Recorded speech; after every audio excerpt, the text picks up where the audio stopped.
Hello everyone, how's going everything? Hope everything is going smoothly. And after a long time, we come again in this platform to study our further topics. After completion of first term, even we already have started the syllabus of second term, in which we already have started ray optics in our physical classes before 2-3 days. What we have done in this chapter, in this topic, that is refraction through a glass slab. Some other phenomena what we have learned in our physical classes, that is apparent depth, uh, total internal reflection, critical angle, and consequences of these properties of light, and some application also.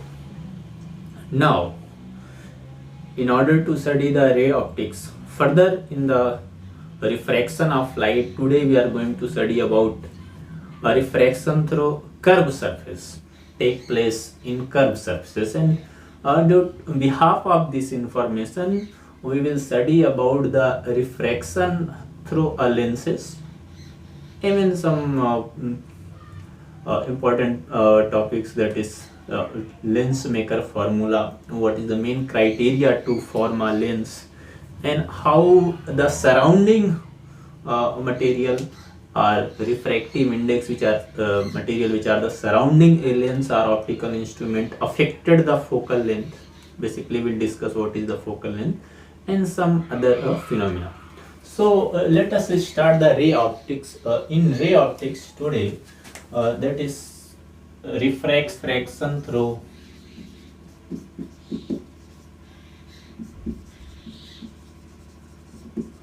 spherical surfaces. Before this, we already have learned the refraction through plane surfaces like glass slab, uh, in surface of water tank, apparent depth, total internal reflection, and other phenomena. Today we are going to study about the refraction of light through a spherical surface. There are two type of spherical surface is possible. One is concave spherical surface,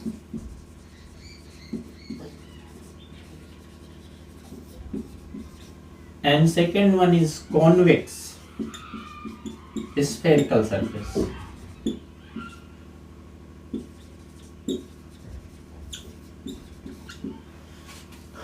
Let us take one by one some property, some sign convention, how do we measure the some length. First of all, we will take the concave surface. Suppose we have a glass cube shape or cuboidal shape, anyone. We have a glass sheet like that. This may be cube shape or cuboidal shape. By taking a center, if we cut the shape in spherical manner, then suppose we are cutting in this way. By taking a center somewhere here, by assuming a center, we just cut this glass in this way, like that. The surface will obtain something like that. This is the surface. If we cut the surface by taking a center somewhere here, if cut out this portion, we will get this type of surface, this face, and this is known as spherical surface, and obviously it is called concave because this is a cave shape, so it is called concave spherical surface. This is a spherical surface. The center, what we assume to polish this glass in this way, this is known as center of curvature.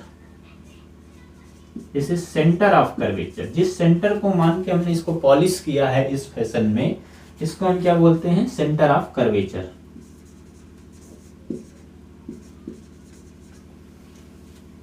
और ये वो surface है. इस surface का mid point और इस centre से जब हम मिलाते हैं ऐसे, if we join the mid point of this surface and centre of curvature, a straight line, imaginary straight line, we can assume this is known as principal axis. Principal axis बोलेंगे। इस centre of curvature से इसके mid point को, जिसको पोल कहते हैं, मिलाने वाली एक लाइन, जिसको हम क्या बोलेंगे, प्रिंसिपल एक्सिस बोलेंगे। कोई सा भी पोल, नॉट प्रिंसिपल एक्सिस, सॉरी, इस पोल से ही हम मेजर करेंगे। अब सोचो, अगर यहां से एक डिस्टेंस हम मेजर करते हैं यहां तक, सेंटर ऑफ कर्वेचर से लेकर यहां तक, तो ये जो डिस्टेंस है ये उस स्फीयर का रेडियस होगा, जो एक हमने एज्यूम किया था कि एक स्फेरिकल सरफेस इसको कट करेंगे। इसको हम रेडियस ऑफ कर्वेचर बोलते हैं। इसको हम क्या बोलते हैं, रेडियस ऑफ कर्वेचर बोलते हैं, क्योंकि एक्सपोजर पोर्शन ये है, तो ऑब्वियसली लाइट का जो डायरेक्शन रहेगा, रे ऑफ लाइट जो इस पर इंसिडेंट करेंगी, इधर से करेंगी।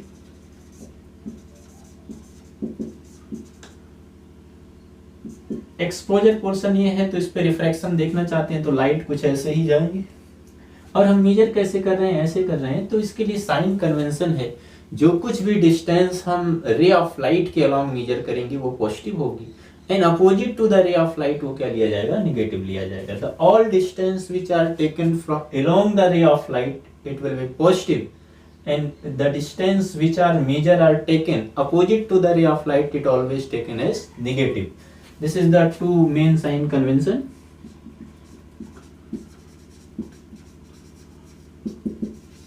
One is the distance which are taken along the ray of light, all distance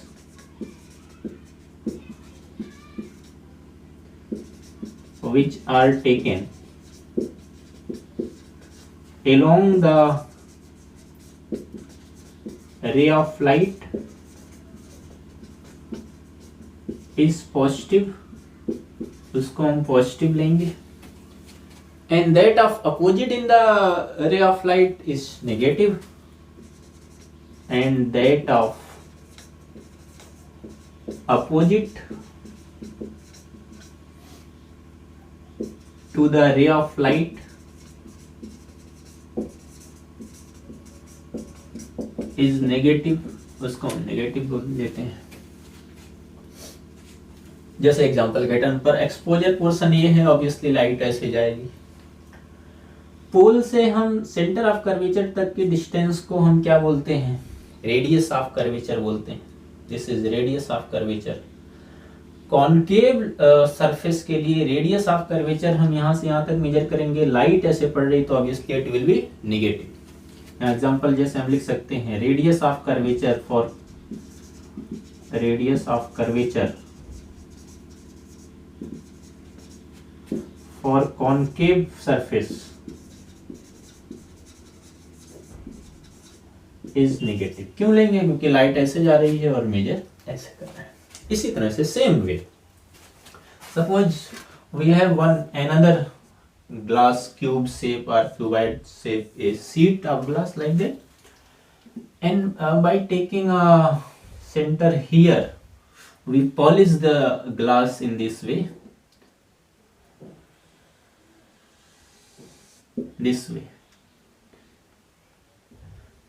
then again we will get a spherical surface by assuming a center here. This is the pole, obviously. This surface is known as convex surface, convex spherical surface.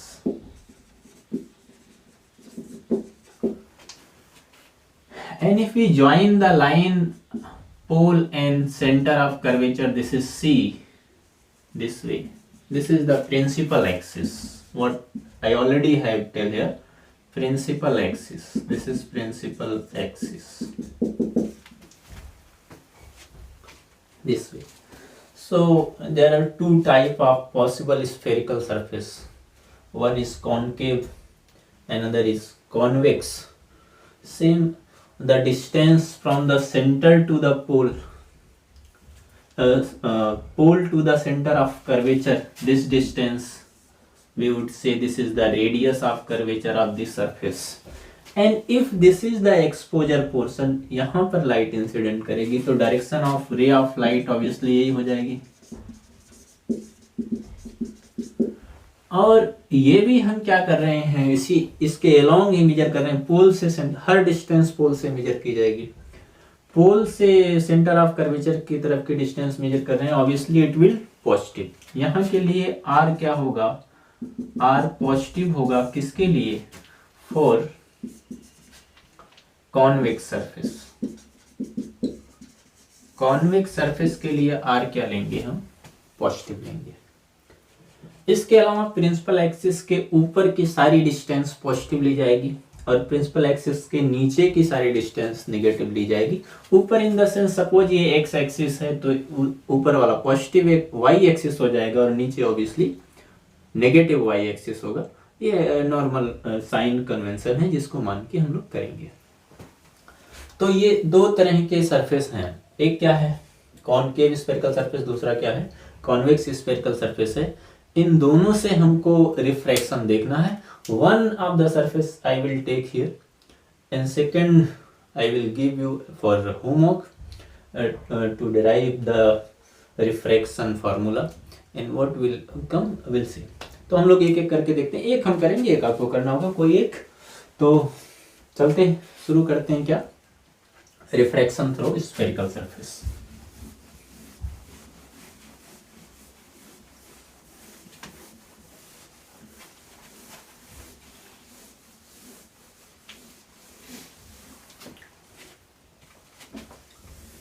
Refraction of light through concave हम लेते हैं. Refraction of light through concave surface. Concave surface क्या होता है, हम लोगों ने पहले ही बात किया.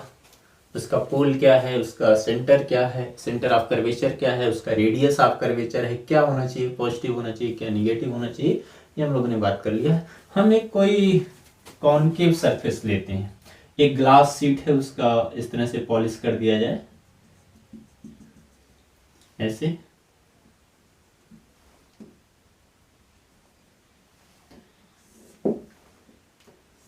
सपोज ये एक ग्लास शीट थी, उसको ऐसे ही पॉलिश किया गया है और ये सरफेस को हम क्या कहेंगे, ये एक कॉनकेव सरफेस है इस तरह से. और मान लेते हैं कि इधर एयर है और ये ग्लास का है, तो इसका रिफ्रैक्टिव इंडेक्स n मान लेते हैं. n क्या है, ये रिफ्रैक्टिव इंडेक्स है. Refractive index of this medium जिसका ये सरफेस बना है उसको हम क्या मान लेते हैं, n मान लेते हैं. कुछ चीजें जो इसके बारे में हमने पहले ही बात किया है.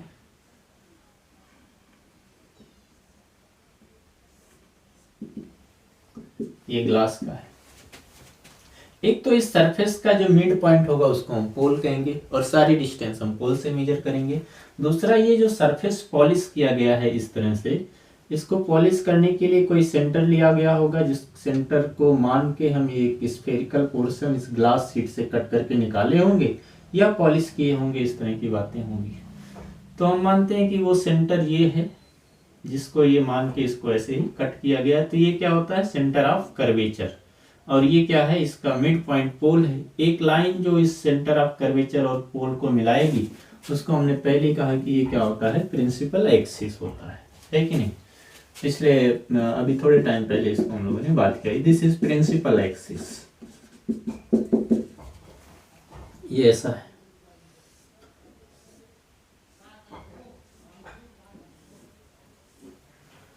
This is a center. To assume this center, we cut out this portion, so it is called center of curvature. This is center of curvature C और ये पोल है. ठीक.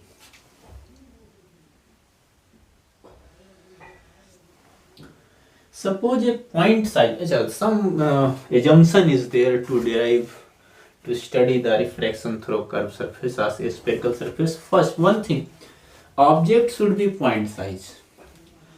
If object should be point side, then the image distance and object distance, even the angle which are formed, it means refracted angle and incident angle, is so small. That's why we can assume that I, suppose I is incident angle, I is equal to sin I or tan I, etc. That's why one more assumption is there, object size should be point size. So every angle which are measurable here, we will discuss what quantity we are going to measure here. Every quantity, it means angle is very small, so as to we can write the angle is sin theta or tan theta as per the required. Assumption ये हम यहाँ पे ले रहे हैं, assumption ये है कि ऑब्जेक्ट साइज या object should be point size.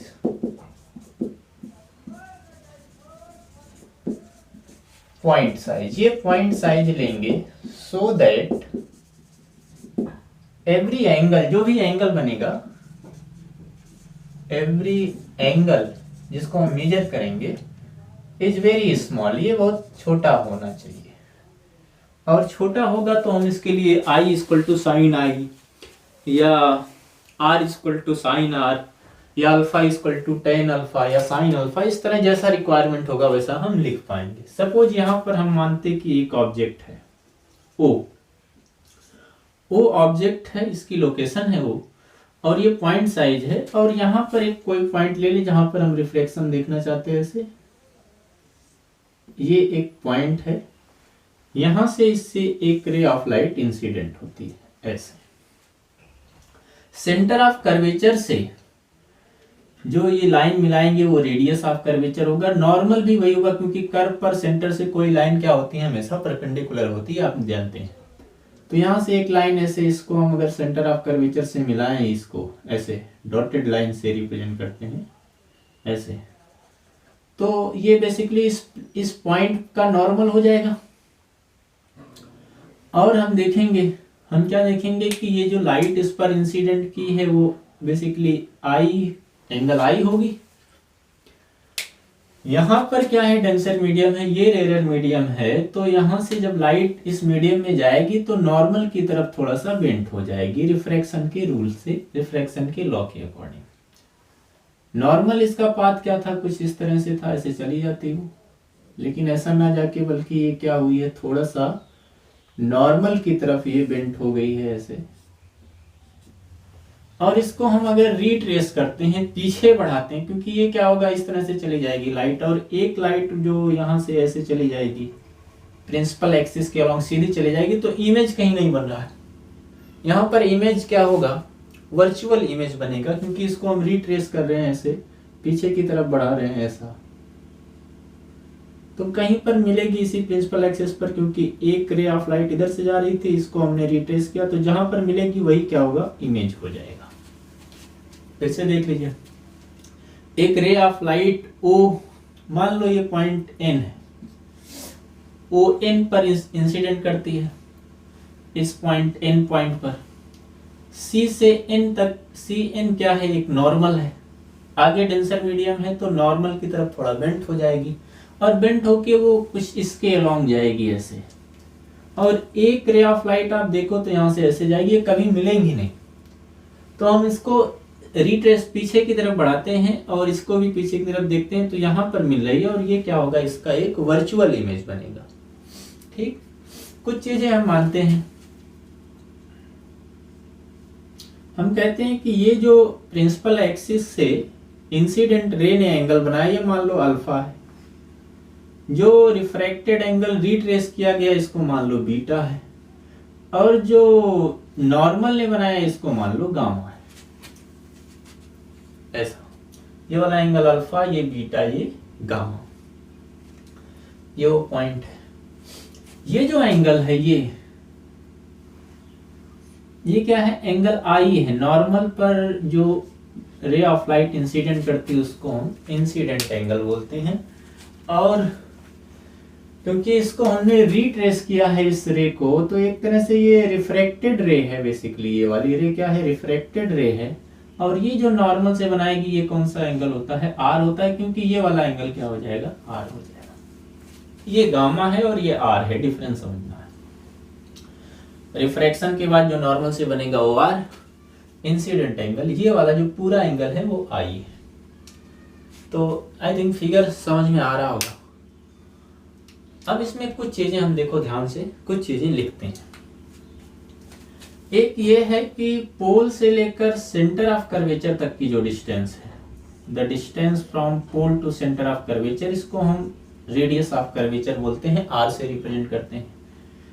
Image पोल से लेकर जहां पर इमेज फॉर्म होता है उसको इमेज डिस्टेंस बोलते हैं, और उसको हम आई से रिप्रेजेंट करते हैं। आई इमेज होता है और ये डिस्टेंस को हम वी से रिप्रेजेंट करते हैं। और ऑब्जेक्ट को ओ से हमने रिप्रेजेंट किया है। पोल से लेकर ऑब्जेक्ट तक की डिस्टेंस को हम क्या मानते हैं?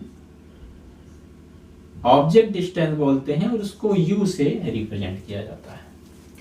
ऑब्जेक्ट डिस्टेंस यू है, इमेज डिस्टेंस वी है, और रेडियस ऑफ कर्वेचर को हम कैपिटल आर से रिप्रेजेंट करते हैं। डिस्टेंस जब मेजर करने जाएंगे तो कहां से मेजर करेंगे? इधर से, पोल से लेकर यहां तक, क्योंकि एक्सपोजर पोर्शन ये है तो ऑब्वियसली लाइट ऐसे गई है, दिख भी रही डायरेक्शन यहाँ पे है। कुछ चीजें लिखते हैं। एक तो ये है कि कुछ एक ये मान लो P है, ये N है, और ये छोटा जो कर्वेचर लिया जाएगा वो भी क्या होगा? छोटा होगा, जिससे ये ऑलमोस्ट स्ट्रेट दिखे। Pn जो दिखे लगभग क्या रहे? वो स्ट्रेट रहे। या कोई पॉइंट यहाँ पर नॉर्मल डालेंगे, ये मान लो N से N डैश, अगर नॉर्मल बहुत जंबल हो रहा है इसमें, रहने देते हैं, नॉर्मल डालेंगे तो मानेंगे P को अप्रोच कर रहा है। ये सारा एजम्पशन लेके चल रहे हैं। और कहते हैं क्या यहाँ पर एजम्पशन में एक चीज और जोड़ते हैं कि एंड अपर्चर, इसको अपर्चर बोलते हैं। Aperture is so small, aperture is also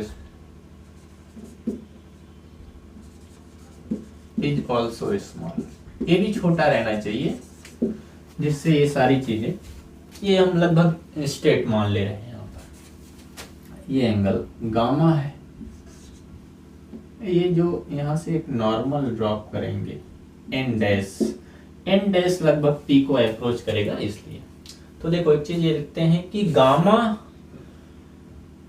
triangle O C N का एक एक्सटीरियर एंगल है। ये वाला एंगल, ये एक ट्रायंगल देखना है, ये इसका एक्सटीरियर एंगल है। मतलब गामा इक्वल टू हम क्या लिख पाएंगे?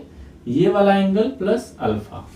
ध्यान से देखना इसको, हम कहेंगे क्या कि इन ट्राइएंगल OCN में गामा क्या है? एक्सटीरियर एंगल है। Gamma is an exterior angle, और गामा अगर एक्सटीरियर एंगल हो गया तो एक्सटीरियर एंगल प्रॉपर्टी से हम लिख पाएंगे एंगल गामा इक्वल टू क्या होगा? अपोजिट दो एंगल के सम के बराबर। एक क्या है? अल्फा है, और दूसरा ये वाला देखो, ये बड़ा वाला ट्रायंगल। तो अल्फा और ये वाला एंगल पूरा जो आएगा ये आई, गामा इक्वल टू क्या हो जाएगा? अल्फा प्लस आई। और यहां से हमको आई इक्वल टू क्या मिल सकता है? Gamma minus alpha. एक इसको रहने देते हैं। उसी तरह से इन ट्रायंगल INC देख लें, INC गामा फिर से एक्सटीरियर एंगल है। Gamma is an exterior angle. अगर ये एक्सटीरियर एंगल है, फिर से एक्सटीरियर एंगल की प्रॉपर्टी लगाते हैं और हम कहते हैं कि गामा इक्वल टू क्या हो जाएगा? ध्यान देना, बीटा प्लस आर। ये वाला छोटा ट्रायंगल, ये beta plus R. Gamma equal to हम लिख पाएंगे बीटा प्लस आर, ये आर। तो यहां से आर इक्वल टू हमको क्या मिल जाएगा? Gamma minus beta. इस दोनों को हम इक्वेशन 1 बना लेते हैं। ठीक, एक्सटीरियर एंगल प्रॉपर्टी से हमने इसको डिफाइन कर दिया। अब एक चीज और, यहां इस पॉइंट पर रिफ्रैक्शन हो रहा है, और रिफ्रैक्शन हो रहा है तो जो इसका रेशियो होगा, इंसिडेंट एंगल और रिफ्लेक्टेड एंगल का रेशियो होगा, वो कांस्टेंट होगा as per suggested by snail. तो यहाँ पर अभी इसे हम क्या लगा देते हैं, स्नेल लॉ लगा देते हैं। हम कहेंगे एट पॉइंट एन एक इंटरफेस पर है, इंटरफेस ये है, इधर डेंसर मीडियम इधर रेयरर मीडियम है, तो एन पर हम लगाते थे क्या, बाई स्नेल लॉ।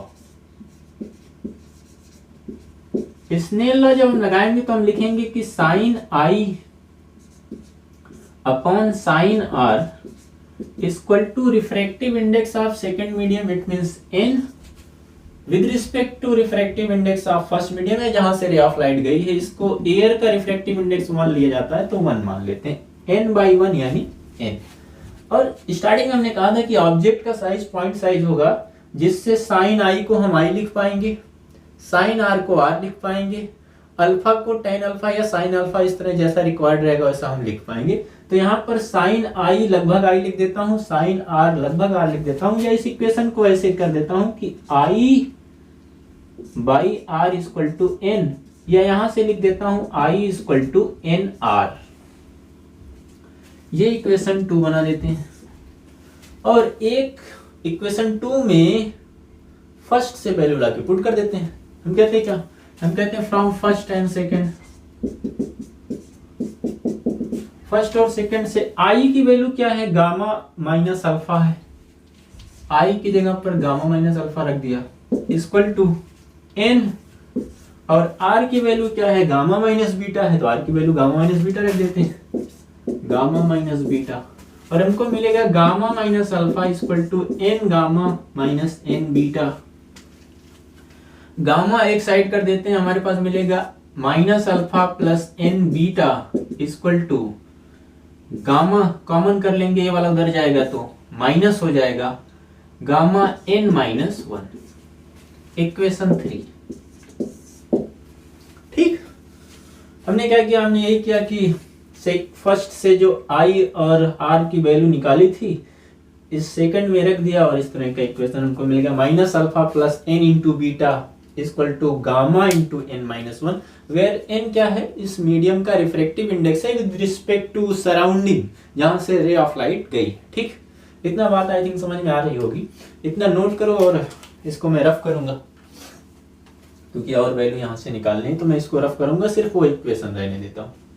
चलिए इसको रफ करते हैं।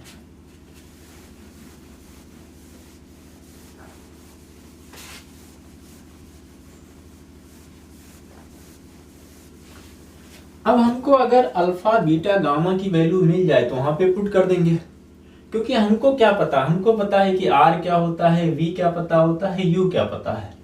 अगर अल्फा बीटा गामा की value in R U V के टर्म पे आ जाए तो हमारा इक्वेशन थोड़ा काम का आ जाएगा। तो वही देखते हैं, क्योंकि ऑब्जेक्ट कितनी डिस्टेंस पे रखी गई हमको पता रहेगा, इमेज कहां पर बना है ये हम निकाल सकते हैं, रेडियस ऑफ कर्वेचर ये मैन्युफैक्चरिंग थिंग है, जैसा आपने पॉलिश किया उसका रेडियस ऑफ कर्वेचर आपको पता चल जाएगा। तो सबसे जरूरी काम क्या है कि अगर हम अल्फा बीटा गामा की वैल्यू निकाल ले जाए और इस इक्वेशन में लिख दें तो हमारे पास ऐसा इक्वेशन आ जाएगा जो हमारे लायक होगा, जिसमें चीजें हम रख के प्रॉब्लम सॉल्व कर सकते हैं। तो देखो अल्फा बीटा और गामा हम यहीं से निकालेंगे। अगर हम देखो ये ट्राइंगल लेते हैं O N N dash, N dash almost approaching to the P, तो जो डिस्टेंस ओ एन डैश होगी वो लगभग ओपी के बराबर समझी जाएगी। देखो हम कहते हैं क्या कि in triangle O N N dash, O N N dash, और ये भी हम कह देते हैं यहीं पर कि assuming N dash is approaching to P, N dash लगभग पी के बराबर। ऐसा नहीं कि ओ एन को हम ओ एन की कोई अलग वैल्यू रखेंगे, O N equal to OP रख देता, जिससे अल्फा एंगल है, ये हाइट मान लो कुछ होगी एच मान लो, और ये डिस्टेंस हमको पता चल जाएगा। तो हम कहते हैं कि अल्फा ना ऑलमोस्ट 10 अल्फा लिखेंगे क्योंकि एंगल बहुत छोटा रखा था, अल्फा इक्वल टू 10 अल्फा, और 10 अल्फा इक्वल टू क्या होगा, परपेंडिकुलर बाई बेस। परपेंडिकुलर क्या है, एन एन डैश,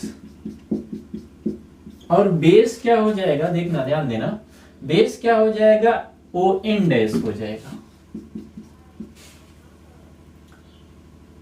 तो हम इसको नॉर्मली ये कह देंगे कि एन एन डैश क्या है, ये लगभग एन एन डैश है, और ओ एन को हम ओ पी मान लेते हैं, ओ एन डैश को हम ओ पी मान लेते हैं सिंपली। एन एन डैश को मान लो एच है, और ओ पी क्या है, यू है। लाइट ऐसे जा रही है, मीजर ऐसे कर रहे हो तो माइनस यू। ठीक, नहीं समझ में आया? टेन अल्फा देखो इस ट्रायंगल के लिए, ओ एन एन डैश के लिए टेन अल्फा इक्वल टू क्या हो जाएगा, बेस परपेंडिकुलर बाई बेस। और क्योंकि बेस क्या आएगा, ओ एन डैश आएगा, हमने कहा कि एन डैश अप्रोच कर रहा है पी को, लगभग उतना ही है, तो ओ एन डैश को हम ओपी रख देना, और ओपी क्या है, ये वैल्यू है, यू है। और लाइट ऐसे जा रही है, और मीजर क्या कर रहे हैं, पी से ओ मीजर कर रहे हैं, तो इसीलिए इसको माइनस यू। ठीक, उसी तरह से देखो beta equal to tan beta, beta को भी हम क्या कर दिए, टेन बीटा रख दिया। हमने पहले ही कहा था कि ऑब्जेक्ट साइज इतना छोटा रखेंगे, अपर्चर भी इतना छोटा रखेंगे, जिससे जो भी एंगल होता है, जो रिक्वायर्ड एंगल होगा, आई को हम साइन आई लिखेंगे या साइन आई को आई लिखेंगे, अल्फा को टेन अल्फा लिख सकेंगे, because of angle what we have taken the object size depend on the object side, and object very small point size, aperture is small, so these assumption will take. So tan beta equal to हम क्या कर पाएंगे, देखो tan beta again ये क्या है, perpendicular, perpendicular H ही आएगा upon base I N dash, और आई एन डैश को आई पी क्यों ना रखें, और आई पी की वैल्यू क्या है, वी है। लाइट ऐसे जा रही है, पी से आई मेजर करोगे, एक लाइन लिखता हूं, पी आई इक्वल टू हो जाएगा एच अपॉन माइनस वी। उसी तरह से gamma equal to tan gamma, gamma equal to tan gamma, इसकी वैल्यू रखेंगे H, H upon C N dash, और सी एन डैश क्या लिखना है, यहां से हम लिखेंगे सी पी या पी सी, और एच अपॉन पी से सी की डिस्टेंस को रेडियस ऑफ कर्वेचर बोलते हैं। लाइट ऐसे जा रही है, इसका रेडियस कर्वेचर नेगेटिव लिया जाएगा माइनस आर। इसको एक और इक्वेशन बना लेते हैं, इस पूरे को एक वो थर्ड है तो ये 4 हो जाएगा। इक्वेशन 4 से उठा के अल्फा बीटा गामा की वैल्यू थर्ड में रख देना है। देखो हम कहते हैं क्या कि putting the value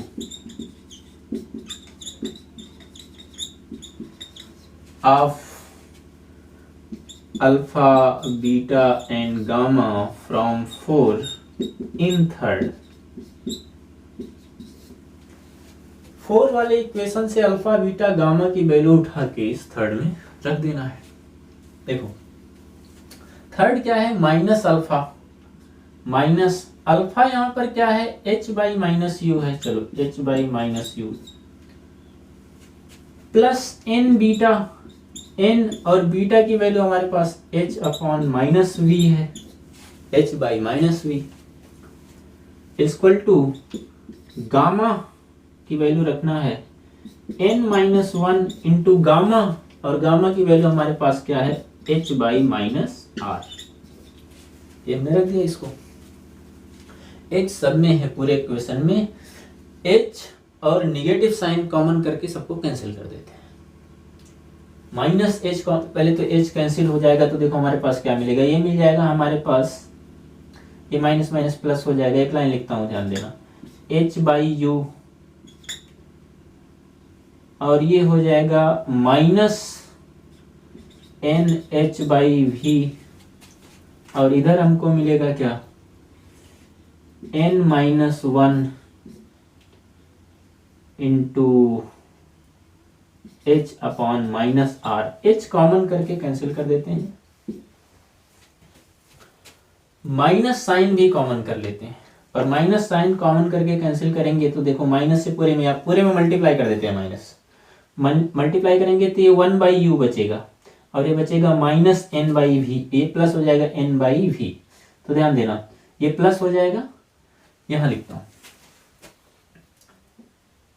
N by V minus 1 by U equal to N minus 1 by R. This is the equation of refraction through a curved surface whether it is concave or convex। तो concave का तो मैंने कर दिया, convex का तुम लोग को करना है और वो रियल इमेज के लिए करना है। ये वर्चुअल इमेज था, वहां पर रियल इमेज के लिए करना है, ये होमवर्क रहेगा।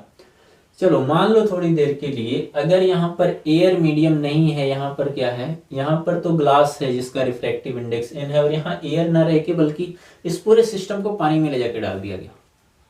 पूरे सिस्टम को अगर पानी में डाल देंगे तो उसके सराउंडिंग जहाँ से लाइट आएगी वो एयर नहीं है, वो दूसरा मीडियम हो जाएगा।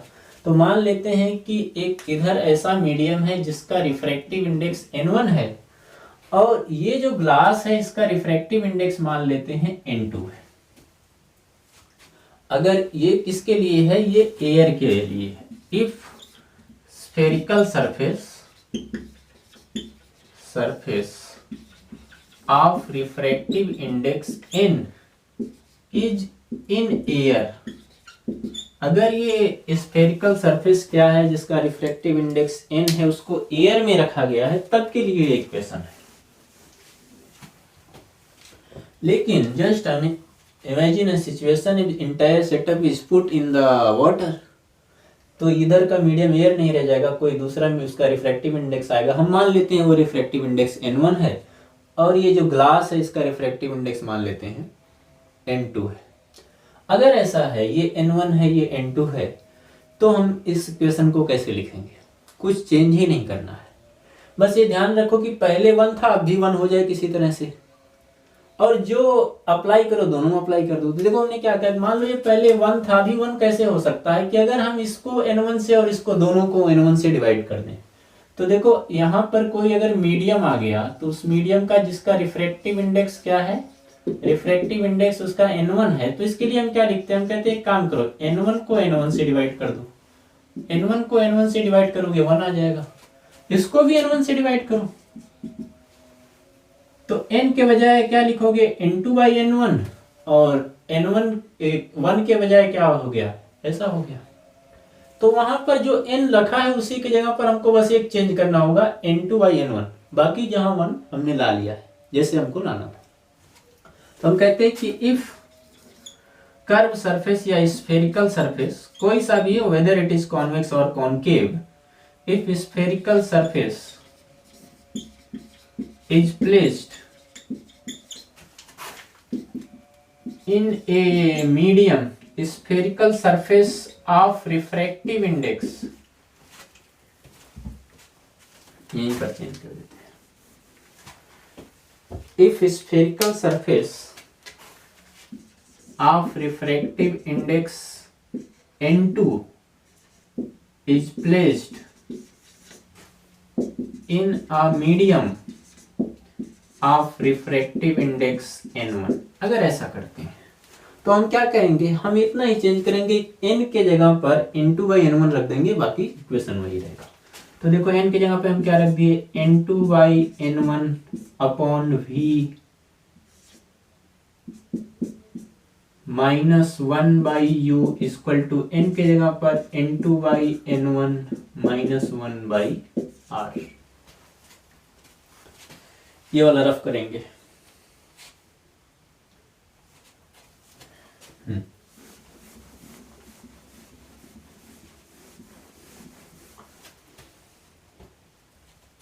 तो देखो ये हमारे पास क्या मिल जाएगा, n2/n1 इंटू v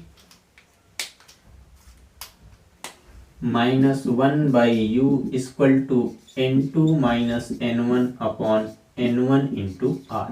थोड़ा सा सिंप्लीफाई कर दिया, n1 से मल्टीप्लाई कर देते हैं ताकि ये हट जाए। तो जब n1 से मल्टीप्लाई करोगे तो n1/n1 कैंसिल हो जाएगा, या n1 कॉमन करके कट कर देते हैं, यहां से भी n1 कॉमन कर लें, यहां से भी n1 कॉमन कर लें। जब n1 कॉमन करोगे तो ये मिलेगा n2/v या मल्टीप्लाई कर दो, मल्टीप्लाई/n1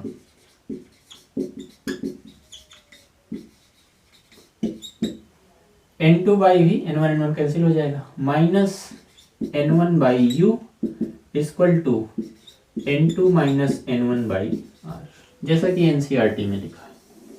N2 by V minus N1 by U equal to N2 minus N1 by R. अगर ये किसी मीडियम में रखा है और जिसका रिफ्रैक्टिव इंडेक्स N1 है, उसके रिस्पेक्ट में इसका रिफ्रैक्टिव इंडेक्स N2 है तब के लिए।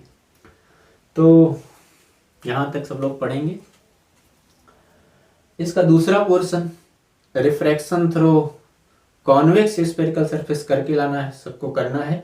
उसमें इमेज रियल बनेगा, यहाँ पर इमेज वर्चुअल बन रहा था। Carefully deal with that and you will find that whether image is virtual or real, the equation is same, n by v minus 1 by u is equal to n minus 1 by r if the surface is placed in air, or n2 by v minus n1 by u is equal to n2 minus n1 by r if this surface is placed in a medium other than air which have refractive index n1। यहाँ तक करोगे, इसको revise कर जाओगे। Question इस पे हम group में भेजेंगे और फिर उस पर आगे बात होगी। यहाँ तक पढ़िए। तक थैंक यू।